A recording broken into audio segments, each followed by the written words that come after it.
भद्रक जिला तिहिडी ब्लॉक कोल पंचायत रे पूजा पाउछंती मां साहाड़ा सुनी मां को पादुक जीव जगत पाई उपकार बोली विश्वास रही तेबे पादुक टिके पाइबा पाई काहीं केउ दूररु भक्त माने मां को पीठ को धाई आसुछंती शह शह वर्ष हेबो मां एठी पूजा पाई आसुछंती जेउ स्थान रे मां एबे पूजा पाउछंती पूर्वरु सेठारे घंच जंगल और बिल थिला बोली लोके कहंती प्रत्येक गुरुवार मां को पीठरे भक्तंकर अधिक भिड़ जमी थाए तेबे सरकार और जिला प्रशासन पक्षरु पीठर उन्नति पाई दाबी करिसेंती स्थानीय लोके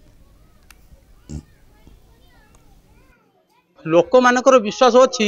ए जो छोट छोट पिला माने तांको शरीर खराब बा तांको देह माने माने सुखी जाउतो ए मांकर पानी कुआडे पड़िले तांको देह पुनी ठीक पूर्व परी हुए मांकर पानी की नहीं कि को गछरे पकेले मनकर गछरे फल फलुनी फूल गछरे फूल फुटुनी ए मांकर पानी पड़ले से गछरे गारे फूल फुटे फल धरे एमती माने इतिहास कहे शुणिकी छुआ को लेकिन आसीचु मांकर दया हबो तांको नार प्रचार हबो मां सुदया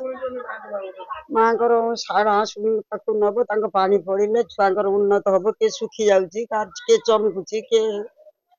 जिन्ना अवस्था हलेनी से मानकु सब लेके जाओ से मां को पाखु छोट पिलांकर रोग बैरागी भल मंद सेगुड़ा सब भल रोचे एटा बहुत दिन अनुष्ठान बहुत दिन हेलानी एटा हेलानी तो बहुत लोक भी एटा मानुचंती मां को मानुचंती जेति पई आछंती एठी।